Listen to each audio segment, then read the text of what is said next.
विद्यार्थी मित्रों, ऑनलाइन शिक्षण अंदर आप सौ विद्यार्थी मित्रों स्वागत है। मित्रों, आज आपणे धोरण 12 विषय गुजराती अंदर प्रकरण 11 उर्मिला एनो भाग बीजो शुरू करवा तरफ जई रह्या छीए। मित्रों, अगाउना लेक्चरनी अंदर आपणे उर्मिला काव्यनी स्टोरी जोई थी, एनी समजूती आपणे जोई थी। तो मित्रों, हवे आपणे समजूती जोईए। उर्मिला काव्यनु नाम उर्मिला। मित्रों, साहित्य प्रकार छे ए खंड काव्य। साहित्य प्रकार शुं? खंड काव्य। कविनु नाम कवि बोटादकर। कविनु नाम कवि बोटादकर। तो मित्रों, समजूती जोईए। कवि बोटादकर एनो जन्म 1870 अवसान 1942 ની અંદર થયેલું। ગૃહ અને ગ્રામ જીવનને કવિતાનો વિષય બનાવનાર કવિ દામોદર ખુશાલદાસ બોટાદકરનો જન્મ સૌરાષ્ટ્રના બોટાદમાં થયો હતો। તેમણે માત્ર 6 ધોરણ સુધીનો અભ્યાસ કરેલો। આ કવિ સંસ્કૃત ભાષા સાહિત્યના પણ સારા અભ્યાસી હતા। તેમનું મુખ્ય પ્રદાન મુખ્યત્વે કવિતા ક્ષેત્રે રહ્યું છે। તો મિત્રો, કવિ બોટાદકર છે એ ગૃહ અને ગ્રામ જીવનને એ કવિતાનો વિષય બનાવનાર કવિ। બોટાદકરનો જન્મ એ સૌરાષ્ટ્રના બોટાદમાં થયો હતો। કવિ બોટાદકરનો જન્મ, એનું પૂરું નામ શું પહેલા? તો કે દામોદર ખુશાલદાસ બોટાદકર। પૂરું નામ શું? દામોદર ખુશાલદાસ બોટાદકર। જન્મ ક્યાં? તો કે સૌરાષ્ટ્રના બોટાદમાં થયેલો। તેમના મહત્વના કાવ્ય સંગ્રહોમાં સ્ત્રોતસ્વીની, નિર્ઝરિણી, રાસ્તરીંગિણી અને શૈવલિનીનો સમાવેશ થાય છે।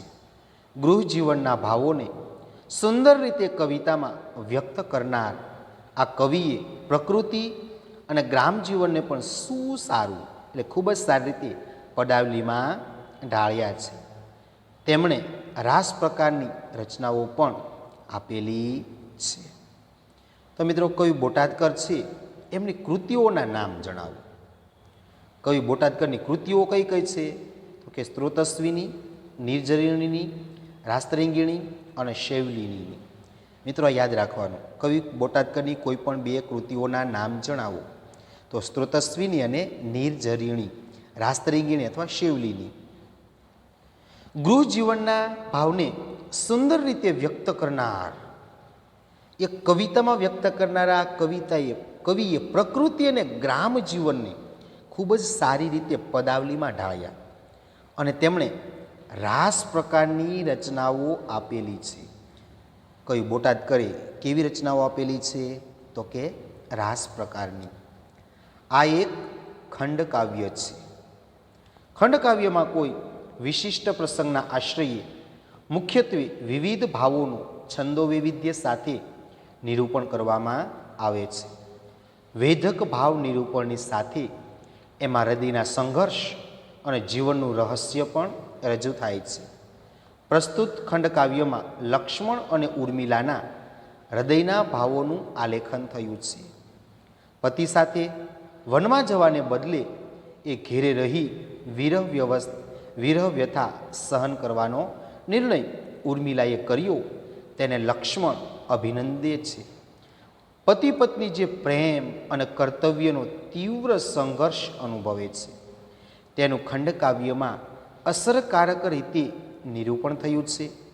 વિવિધ ભાવ સંવેદનો સાથે છંદોનું વૈવિધ્ય પણ કવિએ આ રચનામાં સારું એવું પ્રગટ કરી આપ્યું છે।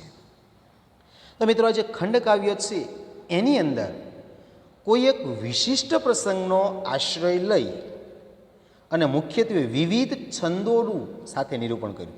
એટલે કે અલગ અલગ છંદો છે એ છંદોનું પણ આ કાવ્યની અંદર નિરૂપણ કરવામાં આવ્યું અને વેધક ભાવ નિરૂપણ સાથે આપણા હૃદયને અસર કરે એવા ભાવના નિરૂપણ સાથે એમાં હૃદયનો સંઘર્ષ અને જીવનનું રહસ્ય પણ રજૂ કરવામાં આવેલું છે। પ્રસ્તુત જે કાવ્ય છે એની અંદર લક્ષ્મણ અને ઉર્મિલાના હૃદયના ભાવોનું આલેખન કરવામાં આવ્યું છે.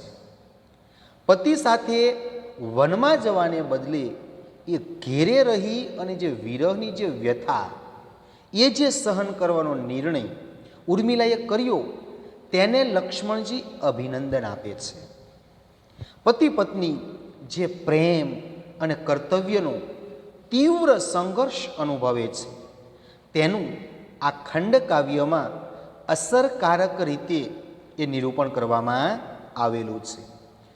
વિવિધ ભાવના સંવેદનો સાથે એ છંદોનું વૈવિધ્ય એટલે કે અલગ અલગ છંદોનો પણ ઉપયોગ કરવામાં આવેલો છે અને એ કવિએ આ રચનામાં સારું એવું પ્રગટ કરી આપ્યું છે.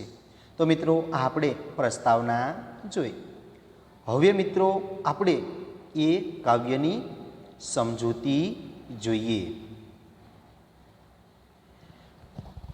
પહેલી પંક્તિ, શોકાવેશી હૃદય ભરતી કંપતી ભીતિઓથી ને ચિંતાથી જ્વલિત બનતી સંભ્રમે વ્યગ્ર થાતી વારે વારે સ્વર સુણવા દૂર કંઈ કાન દેતી ઊભી બાળા વિવશ બનીને બારીએ બહાવરી શી. શોકાવેશી, શોકાવેશ એટલે કે શોકના આવેશમાં, શોકાવેશી એટલે કે શોકના આવેશમાં, શોકના આવેશમાં, હૃદય ભરતી એટલે હૃદય ભરતી, શોકાવેશથી હૃદય ભરતી, કંપતી, કંપતી એટલે ધ્રુજતી, કંપતી એટલે કે ધ્રુજતી, કંપતી એટલે ધ્રુજતી, ભીતિઓથી, ભીતિ એટલે ડર બીક, ભીતિ એટલે ડર બીક અથવા ભય, ભીતિ એટલે ભય ડર અથવા બીક, ડરથી ભીતિઓથી ધ્રુજતી, શોકાવેશે હૃદય ભરતી એટલે કે શોકના વેશથી હૃદય ભરતી, કંપતી ભીતિઓથી અને અનેક ભયથી કંપતી, કંપતી ભીતિઓથી એટલે કે અનેક ભયથી કંપતી, ને ચિંતાથી, ચિંતા એટલે ફિકર, ચિંતા એટલે કે ફિકર, ચિંતા એટલે કે ફિકર, જ્વલિત એટલે બળતી સળગતી, જ્વલિત મિત્રો તમે પેન્સિલથી લખતા પણ જજો અને ચોપડી ખુલ્લી રાખજો. જ્વલિત એટલે બળતી અથવા સળગતી, જ્વલિત એટલે બળતી અથવા સળગતી, ને ચિંતાથી જ્વલિત બનતી એટલે કે ચિંતાઓથી પ્રજ્વલિત થતી, સળગતી હોય તેવી, બળતી હોય તેવી, સંભ્રમે, સંભ્રમ, સંભ્રમ એટલે ગભરાટ, સંભ્રમ એટલે કે ગભરાટ, સંભ્રમે એટલે ગભરાટથી, વ્યાકુળતાથી, સંભ્રમે એટલે ગભરાટથી અથવા વ્યાકુળતાથી, વ્યગ્ર થાતી, વ્યગ્ર, વ્યગ્ર એટલે વ્યાકુળ, વ્યગ્ર એટલે કે વ્યાકુળ થાતી, સંભ્રમે વ્યગ્ર થતી. તો મિત્રો હવે આખી બે બંને પંક્તિઓ સમજ. શોકાવેશે હૃદય ભરતી કંપતી ભીતિઓથી ને ચિંતાથી જ્વલિત બનતી સંભ્રમે વ્યગ્ર થાતી. એટલે શોકના વેશથી હૃદય ભરતી, અનેક ભયથી કંપતી અને ચિંતાઓથી પ્રજ્વલિત બનતી, ગભરાટથી વ્યાકુળ થાતી. શોકાવેશે હૃદય ભરતી કંપતી ભીતિઓથી એટલે કે શોકના વેશથી હૃદય ભરતી, અનેક ભયથી કંપતી ને ચિંતાથી જ્વલિત બનતી સંભ્રમે વ્યગ્ર થાતી એટલે કે ગભરાટથી વ્યાકુળ થાતી, શોકના વેશથી હૃદય ભરતી, અનેક ભયથી કંપતી અને ચિંતાઓથી પ્રજ્વલિત થતી અને ગભરાટથી વ્યાકુળ થતી. વારે વારે એટલે કે વારંવાર, વારે વારે એટલે કે વારંવાર, વારે વારે એટલે વારંવાર. સ્વર, સ્વર એટલે અવાજ, સ્વર એટલે અવાજ, સ્વર એટલે કે અવાજ. સમજવા એટલે સાંભળવા માટે, સમજવા એટલે કે સાંભળવા. દૂર કંઈક કાન દેતી, વારે વારે સ્વર સમજવા દૂર કંઈ કાન દેતી એટલે વારંવાર દૂરથી આવતા અવાજને સાંભળવા કાન માંડતી. વારે વારે સ્વર સમજવા દૂર કંઈક કાન દેતી એટલે વારંવાર દૂરથી જે અવાજો આવે છે એ અવાજને સાંભળવા એ કાન માંડતી હતી. ઊભી બાળા વિવશ બનીને, ઊભી બાળા, બાળા એટલે અહીંયા ઉર્મિલા, બાળા એટલે કોણ? ઉર્મિલા. ઊભી બાળા વિવશ બનીને, વિવશ, વિવશ એટલે કે લાચાર, વિવશ એટલે કે લાચાર, વિવશ એટલે કે લાચાર. ઉર્મિલા લાચાર બની અને ઊભી છે. બારીએ બાવરીશી, બહાવરી, બહાવરી એટલે બેબાકળી, ઉતાવળી, બહાવરી એટલે બેબાકળી, ઉતાવળી, બહાવરી એટલે બેબાકળી અથવા ઉતાવળી. ઊભી બાળા વિવશ બનીને બારીએ બાવરીશી, એટલે બારી પાસે બેબાકળી બની અને બાળા લાચાર ઊભી છે. ઊભી બાળા વિવશ બનીને બારીએ બાવરીશી, એટલે બારી પાસે બેબાકળી બની અને બાળા લાચાર ઊભી છે. તો મિત્રો ચારે ચાર પંક્તિ એકવાર સમજી લઈએ. શોકાવેશે હૃદય ભરતી, કંપતી ભીતિઓથી ને ચિંતાથી જ્વલિત બનતી, સંભ્રમે વ્યગ્ર થતી, વારે વારે સવાર સમજવા દૂર કંઈ કાન દેતી, ઊભી બાળા વિવશ બનીને બારીએ બાવરીશી, એટલે શોકના આવેશથી હૃદય ભરતી, અનેક ભયથી કંપતી અને ચિંતાઓથી પ્રજ્વલિત બનતી, ગભરાટથી વ્યાકુળ થતી, વારંવાર દૂરથી આવતા અવાજને સાંભળવા કાન માંડતી, બારી પાસે બેબાકળી બની અને બાળા લાચાર ઊભી છે. ત્યારબાદ મિત્રો આગળની પંક્તિઓ જોઈએ. મિત્રો આ ચારે પંક્તિઓ છે મંદા ક્રાંતા છંદની અંદર છે. તો મિત્રો આની અંદર 17 અક્ષરો હોય, દરેક પંક્તિની અંદર 17 અક્ષરો છે. ત્યારબાદ અનુષ્ટુપ છંદની અંદર પંક્તિઓ છે તે સમજીએ. ધનુર્બાણ એટલે કે ધનુષ્ય અને બાણ, ધનુર્બાણ એટલે કે ધનુષ્ય અને બાણ. ગ્રહી, ગ્રહી એટલે કે પકડવું અથવા ગ્રહણ કરીને, પકડીને.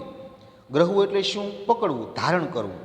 ધનુષ્ય અને બાણ પકડી હાથે, એટલે કે હાથની અંદર ધનુષ્ય અને બાણ પકડી ને વાઘા વનના સજી, વાઘા એટલે વસ્ત્રો, વાઘા એટલે વસ્ત્રો, વાઘા એટલે કે વસ્ત્રો, વનના સજી એટલે કે પહેરીને, સજીને એટલે કે પહેરીને, વનના વસ્ત્રો પહેરીને.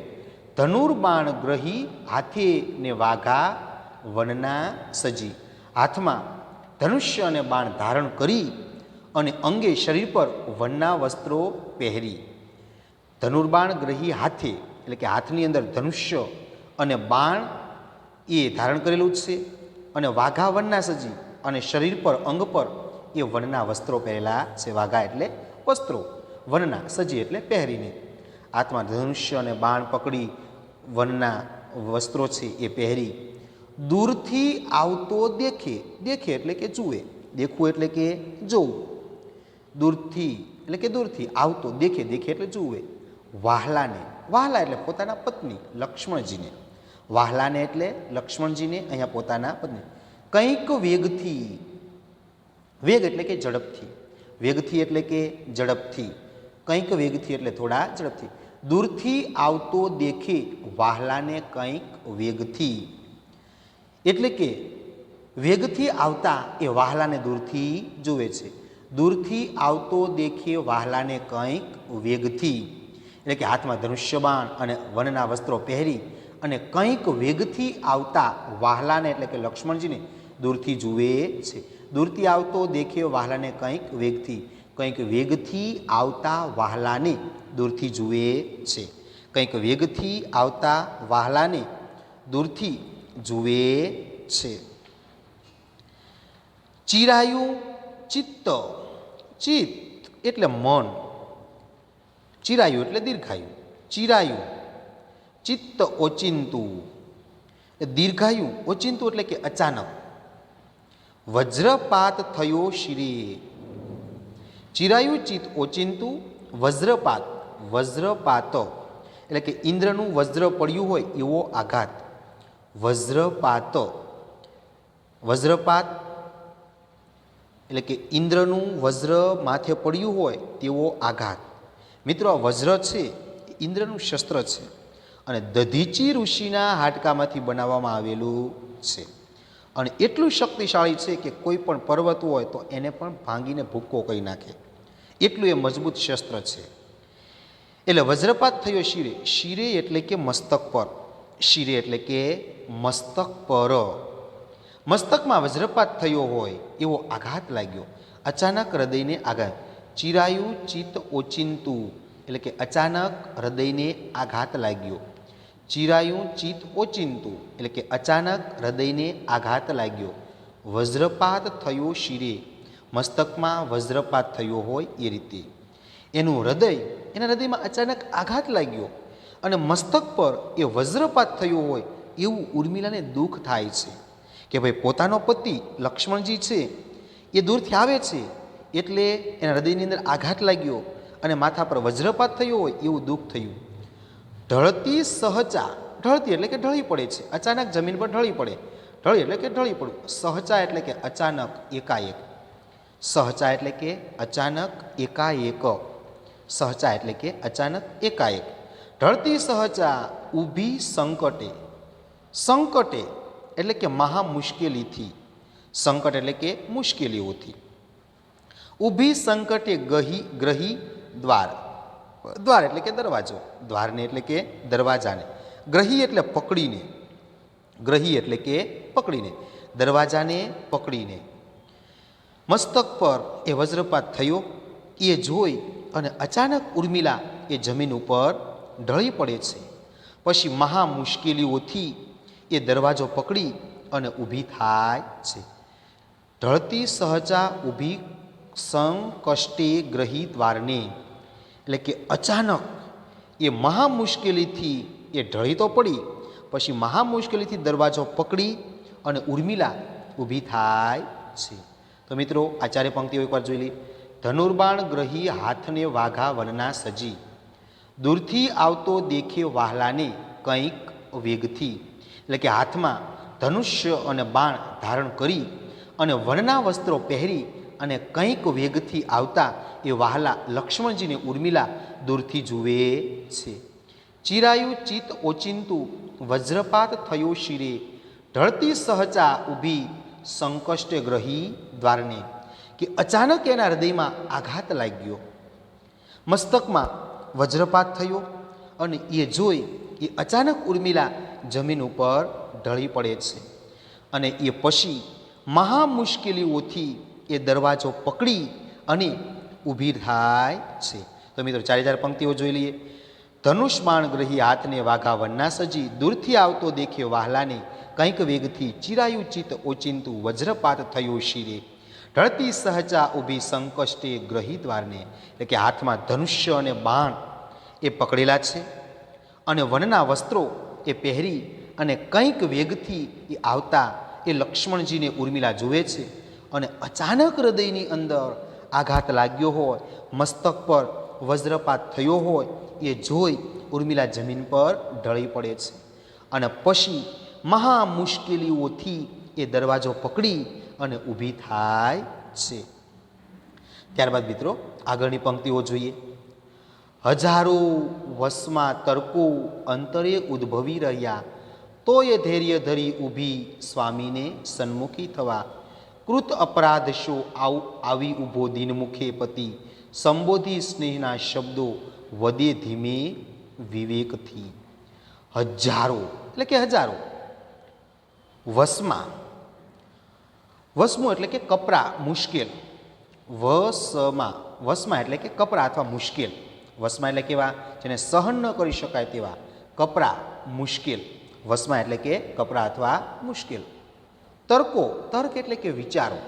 તર્ક એટલે કે વિચારો. તર્કો એટલે વિચારો. અંતરે. અંતર એટલે અંતરમાં, હૃદયમાં. અંતરે એટલે અંતર અથવા હૃદયમાં. અંતરે એટલે અંતર અથવા હૃદયમાં. ઉદ્ભવી રહ્યા એટલે કે ઉત્પન્ન થયા. ઉદ્ભવી રહ્યા એટલે કે ઉત્પન્ન થવું. ઉદ્ભવી રહું એટલે શું? ઉત્પન્ન થયા. હજારો વસમાં તર્કો અંતરે ઉદ્ભવી રહ્યા એટલે કે હજારો એ કપરા, મુશ્કેલ, વસમાં જેને સહન ન કરી શકાય તેવા તર્કો, વિચારો એ હૃદયની અંદર ઉત્પન્ન થયા છે. હજારો વસમાં તર્કો અંતરે ઉદ્ભવી રહ્યા એટલે હજારો વસમાં વિચારો એ મનમાં આવવા લાગ્યા. હજારો વર્ષમાં તર્કો એ અંતરે હૃદયમાં એ મનમાં એ આવવા લાગ્યા.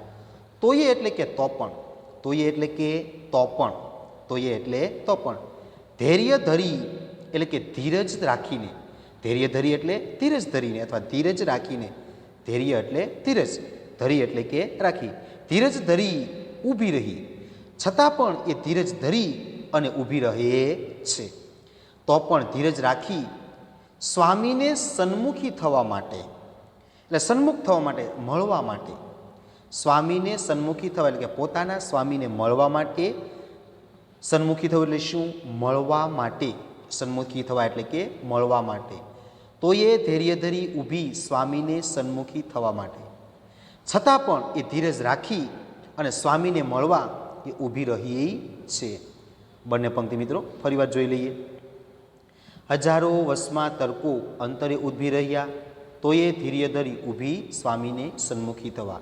કે ઉર્મિલાના મનની અંદર હજારો વર્ષમાં મુશ્કેલ એ તર્કો વિચારો એ મનમાં આવવા લાગ્યા. તો પણ એ ધીરજ ધરી અને ધીરજ રાખી અને સ્વામીને મળવા માટે ઊભી રહી છે. ઉર્મિલાના મનમાં હજારો વિચારો મનમાં આવવા લાગ્યા. તો પણ ધીરજ રાખી એ પોતાના સ્વામીને મળવા માટે ઊભી રહી છે.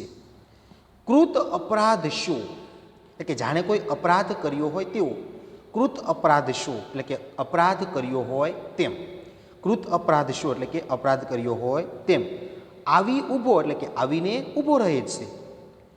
દીન મુખે પતિ, દીન મુખે, દીન એટલે કે દીન મુખે એટલે કે રાખ મુખે, ગરીબડા મોઢે, દીન એટલે ગરીબડું, દીન મુખે એટલે કે ગરીબડા મોઢે, રાખ મુખે. કૃત અપરાધ શો આવી ઊભો દીન મુખે પતિ, જાણે અપરાધ કર્યો હોય એમ દીન મુખે રાખ મુખે એ પતિ આવીને ઊભો રહ્યો. કૃત અપરાધ શો આવી ઊભો રહ્યો દીન મુખે એટલે કે અપરાધ કર્યો હોય એમ દીન મુખે એ આવી અને ઊભો રહ્યો છે. સંબોધી સ્નેહના શબ્દો વધે ધીમે ધીમે, એ સ્નેહના શબ્દો એ ધીમે ધીમે વધવું એટલે બોલવું, વધે એટલે કે બોલી રહ્યો છે, વધવું એટલે બોલવું. સ્નેહના શબ્દો વધે, વધે એટલે બોલવું, ધીમે ધીમે વિવેકથી, અને સ્નેહના શબ્દોથી સંબોધન, સંબોધીને ધીમેથી વિવેકથી બોલે છે.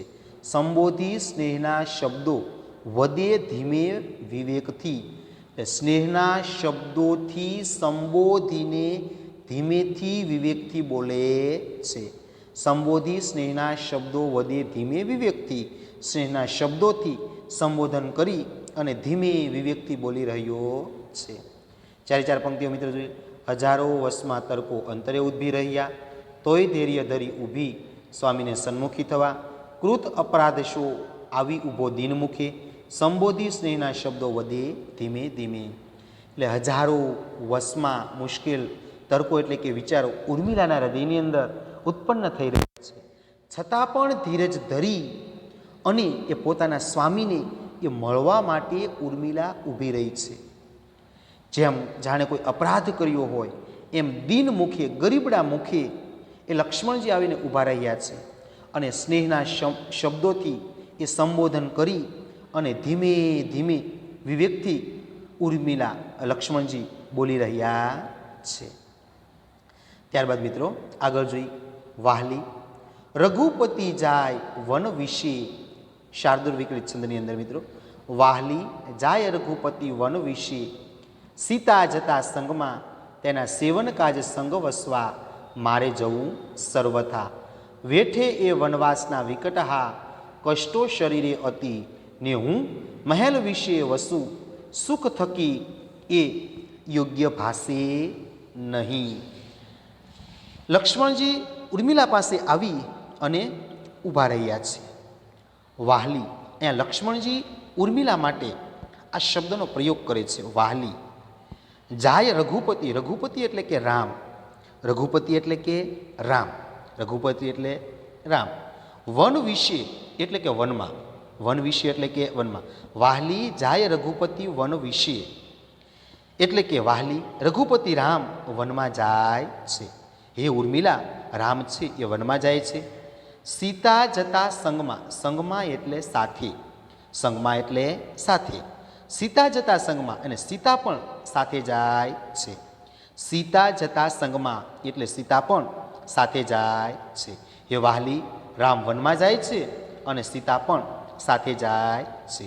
એ વાહલી રામ વનમાં જાય છે અને સીતા પણ સાથે જાય છે. તેના સેવનકાજ, સેવનકાજ એટલે કે સેવા કરવા માટે, સેવનકાજ એટલે કે સેવા કરવા માટે, તેના સેવનકાજ એટલે કે તેની સેવા કરવામાં જ સંગ વસવા, સંગ એટલે કે સાથે, સંગ એટલે કે સાથે, સંગ વસવા એટલે કે સેવા કરવા, તેમની સાથે, સંગ વસવા એટલે કે તેમની સાથે, તેની સેવા કરવા માટે તેમની સાથે મારે જવું સર્વથા, એટલે સર્વ પ્રકારે બધી જ રીતે મારે તેમની સાથે જવું, કે ભાઈ તેની બધી જ પ્રકારે સેવા કરવા માટે મારે તેની સાથે જવું છે. તેના સેવનકાજ સંગ વસવા માટે જવું સર્વથા, એટલે કે તેમની સેવા કરવા માટે કોઈ પણ પ્રકારે મારે તેમની સાથે જવું છે. તેમના સેવનકાજ સંગ વસવા મારે જવું સર્વથા, તેમની સેવા કરવા માટે કોઈ પણ પ્રકારે મારે તેમની સાથે જવું જોઈએ. કે હે વાલી રામ વનમાં જાય છે, સીતા પણ તેની સાથે જાય છે, તો તેમની સેવા કરવા માટે મારે કોઈ પણ પ્રકારે તેમની સાથે જવું જોઈએ. વેઠે, વેઠવું એટલે સહન કરવું, વેઠવું એટલે સહન કરવું. વેઠે એ વનવાસના વિકટ, વિકટ એટલે મુશ્કેલીઓ, વિકટ એટલે શું? મુશ્કેલી. વેઠે એ વનવાસના વિકટ, એ વનવાસની એ મુશ્કેલીઓ, તેઓ વિકટ વનવાસ દરમિયાન શરીરે અનેક પ્રકારની મુશ્કેલીઓ ભોગવતા હોય. હા, કષ્ટો, કષ્ટ એટલે દુઃખ, વિકટ એટલે મુશ્કેલીઓ અને કષ્ટો એટલે દુઃખ. શરીરે અતિ, અતિ એટલે ભારે, વધારે, અને શરીરમાં ખૂબ જ મુશ્કેલીઓ, ખૂબ જ દુઃખો સહન કરતા હોય, એ વનવાસની મુશ્કેલીઓ ભોગવતા હોય.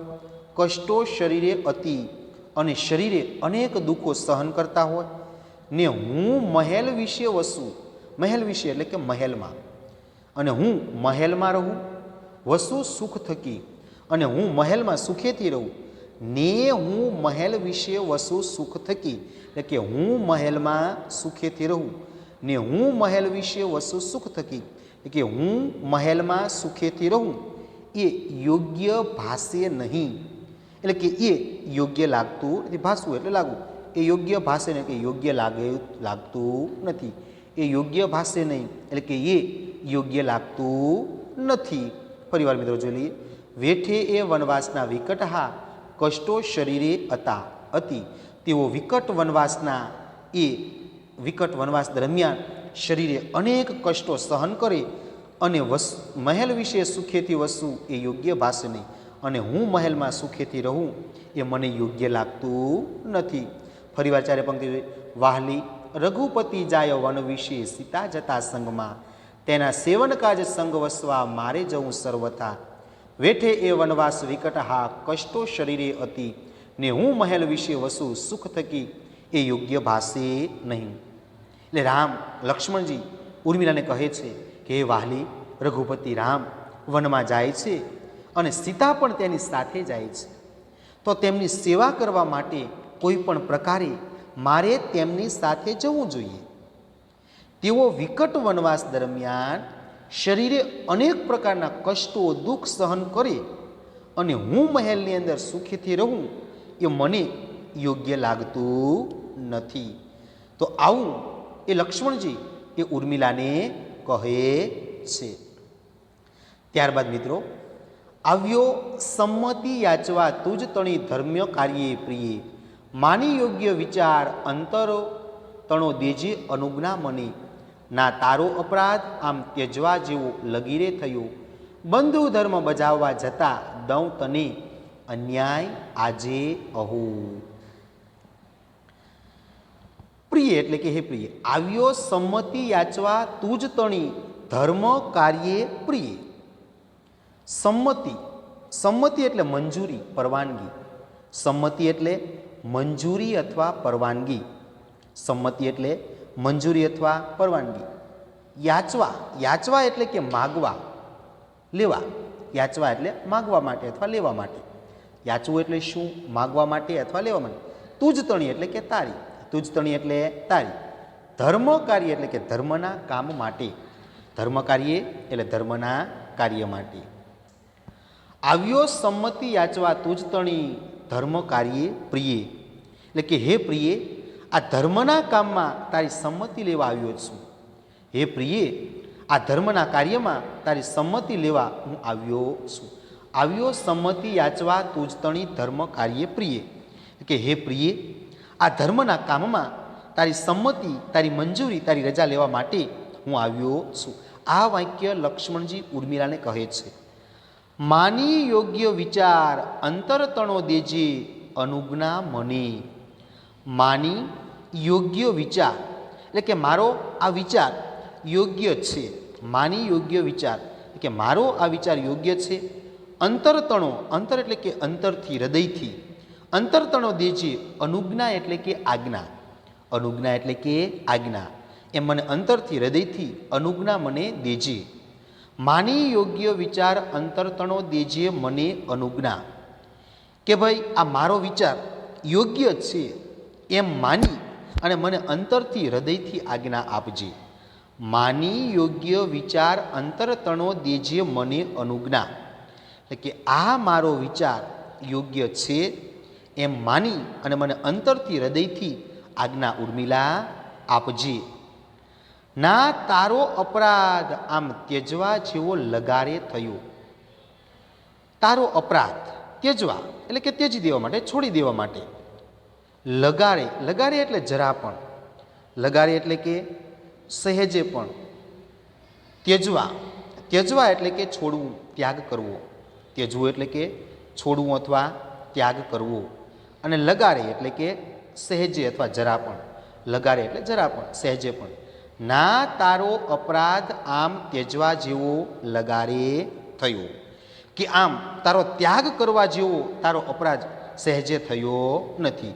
ના તારો અપરાધ આમ ત્યજવા જેવો લગારે થયો, કે આમ તારો ત્યાગ કરવા જેવો તારો અપરાધ એ સહેજે પણ થયો નથી. બંધુ ધર્મ બજાવવા. બંધુ ધર્મ એટલે ભાઈ પ્રત્યેની ફરજ. બંધુ ધર્મ એટલે ભાઈ પ્રત્યેની ફરજ. બંધુ ધર્મ બજાવવું, બજાવતા. બજાવતા એટલે કે અમલમાં મૂકવા. બજાવવું એટલે અમલમાં મૂકવું અથવા પાલન કરવું. બજાવતા એટલે શું? અમલમાં મૂકતા અથવા પાલન કરતા. બંધુ ધર્મ બજાવતા, કે ભાઈ પ્રત્યેની પ્રેમની જે ફરજ છે એનું પાલન કરતા, એને અમલમાં મૂકતા. દઉં એટલે કે આપું. તને અન્યાય આજે અહો, કે અરે આજે હું તને અન્યાય કરી રહ્યો છું. બંધુ ધર્મ બજાવતા દઉં તને અન્યાય આજે, કે અરે માત્ર બંધુ ધર્મ બજાવવા જતાં તને અન્યાય કરી રહ્યો છું. બંધુ ધર્મ બજાવતા દઉં તને અન્યાય આજે અહો, એટલે કે અરે માત્ર બંધુ ધર્મ બજાવવા જતાં તને આજે હું અન્યાય કરી રહ્યો છું. ફરી વાર મિત્રો ચારે પંક્તિઓ જોઈ લઈએ. આવ્યો સંમતિ યાચવા તુજતણી ધર્મ કાર્ય પ્રિયે. માની યોગ્ય વિચાર અંતરતણો દેજે અનુજ્ઞા મને. ના તારો અપરાધ આમ ત્યજવા જેવો લગારે થયો. બંધુ ધર્મ બજાવવા દઉં તને અન્યાય આજે અહો. લક્ષ્મણજી કહે છે કે હે પ્રિયે, આ ધર્મના કામમાં તારી સંમતિ લેવા માટે હું આવ્યો છું. મારો આ વિચાર યોગ્ય છે એમ માની અને મને અંતરથી તું આજ્ઞા આપજે. આ તારો ત્યાગ કરવો, તારો ત્યાગ કરવા જેવો તારો અપરાધ સહેજે પણ થયો નથી, પરંતુ માત્ર કેવળ બંધુ ધર્મ બજાવવા જતાં આજે હું તને અન્યાય કરી રહ્યો છું. ત્યારબાદ મિત્રો આગળ જોઈએ તો મિત્રો અહીંયા સુધી આપણે આ કાવ્ય રાખીએ છીએ, અટકાવીએ છીએ. ત્યારબાદનું આવતા લેક્ચરની અંદર જોઈશું. મિત્રો હોમવર્કની અંદર જે શબ્દાર્થો આપેલા છે એ તમારે લખવાના છે. ફરીવાર મિત્રો હોમવર્કની અંદર જે શબ્દાર્થો આપેલા છે એ તમારે લખવાના છે. તો મિત્રો અહીં આપણે આ કાવ્યનો ભાગ બીજો પૂર્ણ કરીએ છીએ.